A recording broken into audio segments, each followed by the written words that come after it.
주식시장이 연일 최고가를 경신하고 있다는 소식이 들려옵니다. 자본시장의 최전선이라 불리는 주식시장의 활황은 단순히 기업의 가치가 올랐다는 사실만을 의미하지 않습니다. 이는 시중의 유동성이 어디로 흐르고 있는지를 보여주는 가장 선행적인 지표이기 때문입니다. 그렇다면 주식시장의 상승세는 과연 부동산 시장으로 전이될까요? 주식으로 번 돈이 부동산으로 흘러들어온다는 통설은 이번에도 유효할까요?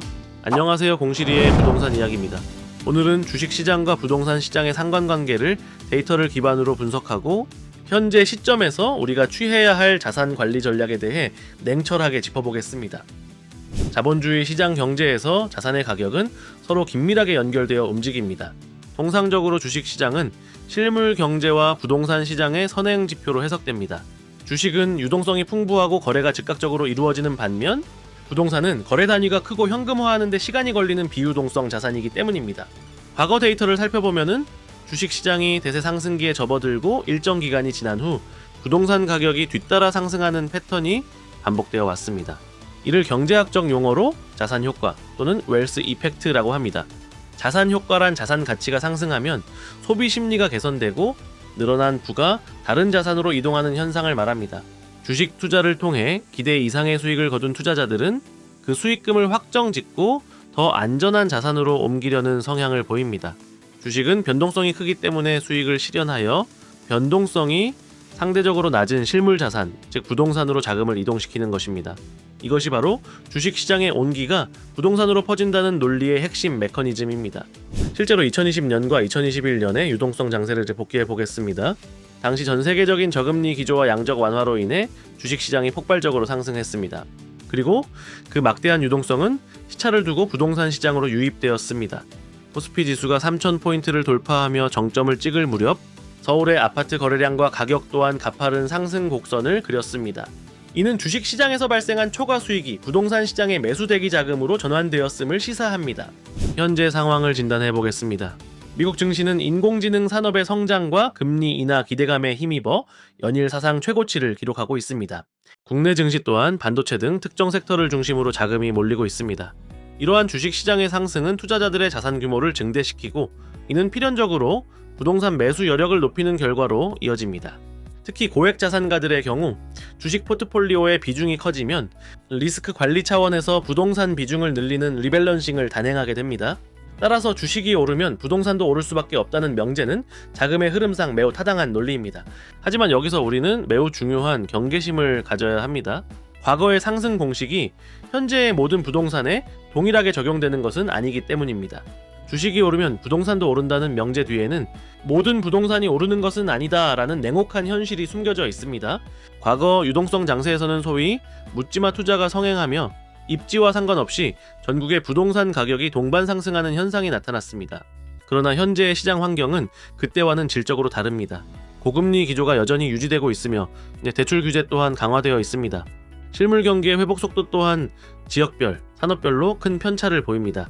이러한 상황에서 주식시장에서 넘어온 자금은 철저하게 선별된 자산으로만 쏠리게 됩니다. 이것을 우리는 시장의 양극화 또는 초양극화라고 부릅니다. 주식시장에서 수익을 낸 스마트머니는 더 이상 외곽의 애매한 입지나 미래 가치가 불투명한 상품을 매수하지 않습니다. 그들은 인구 감소와 공급 과잉의 리스크로부터 안전한 곳, 즉 대체 불가능한 입지를 찾습니다. 서울의 핵심 업무지구 접근성이 뛰어난 곳, 재건축이나 재개발을 통해 신축으로 변모할 가능성이 확실한 곳, 그리고 학군과 교통 인프라가 탄탄하게 갖춰진 곳으로만 자금이 유입됩니다. 데이터를 통해 이를 확인해 볼 수 있습니다. 최근 서울 주요 상급지의 신고가 경신 사례는 늘어나고 있지만 지방이나 수도권 외곽 지역의 미분양 물량은 여전히 해소되지 않고 있습니다. 한국부동산원의 통계를 보면 서울 강남권과 마포, 용산, 성동구 등 핵심 지역의 매매 가격 지수는 상승 전환했지만 지방의 많은 지역은 여전히 보합세거나 하락세를 면치 못하고 있습니다. 이는 주식시장의 상승으로 인한 유동성 효과가 부동산 시장 전체를 밀어 올리는 것이 아니라 확실한 가치가 있는 똘똘한 한 채로 집중되고 있음을 증명합니다.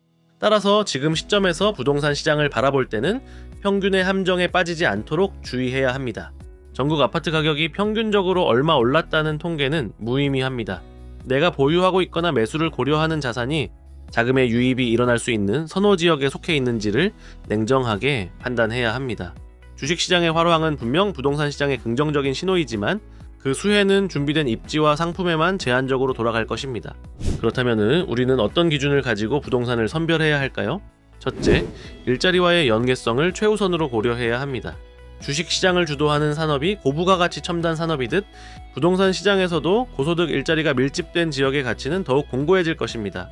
판교, 강남, 여의도 등 양질의 일자리가 창출되는 곳과 그 배후 죽어지는 주식시장의 자금이 가장 먼저 도달하는 곳입니다. 둘째, 공급의 희소성입니다. 향후 2, 3년 내에 입주 물량이 부족한 지역을 주목해야 합니다. 건축비 상승과 프로젝트 파이낸싱 시장의 경색으로 인해 신규 주택 공급이 지연되고 있습니다. 공급이 부족한 상황에서 유동성이 유입되면 가격 탄력성은 더욱 커질 수밖에 없습니다. 셋째, 황금성입니다. 부동산은 주식과 달리 현금화가 어렵습니다. 시장이 위축될 때도 거래가 꾸준히 일어날 수 있는 대단지 아파트, 역세권 등 수요층이 두터운 자산을 선택해야 자산을 안전하게 지킬 수 있습니다. 결론적으로 주식시장의 상승은 부동산 시장에 시차를 두고 영향을 미치는 강력한 변수입니다. 주식에서 발생한 수익은 결국 실물 자산인 부동산으로 귀결되려는 성질을 가지고 있습니다. 그러나 그 자금은 과거처럼 모든 지역에 골고루 뿌려지지 않습니다. 철저하게 가치가 검증된 곳, 안전 마진이 확보된 곳으로만 좁고 깊게 흐를 것입니다. 지금 여러분에게 필요한 것은 막연한 기대감이 아니라 자금의 흐름을 읽는 눈과 옥석을 가려내는 분석력입니다. 주식시장이 보내는 신호를 읽되 그 신호가 가리키는 종착지가 어디인지를 정확히 파악하십시오. 남들이 환호할 때 차분하게 데이터를 분석하고 핵심 입지의 가치를 재평가하는 과정이 필요합니다. 부동산 투자는 속도가 아니라 방향입니다. 주식시장의 상승세에 휩쓸려 조급하게 움직이기보다는 나의 자산 현황과 시장의 흐름을 면밀히 대조하여 실질적인 주거 안정과 자산 증식을 위한 전략을 수립하시기 바랍니다. 공시리의 부동산 이야기는 앞으로도 이러한 시장의 거시적인 흐름과 미시적인 데이터를 결합하여 여러분이 올바른 판단을 내릴 수 있도록 팩트에 기반한 인사이트를 제공하겠습니다. 복잡한 부동산의 세계를 명쾌하게 풀어드리는 공시리의 부동산 이야기였습니다. 구독하시면 소중한 자산을 지키는 지식이 쌓입니다.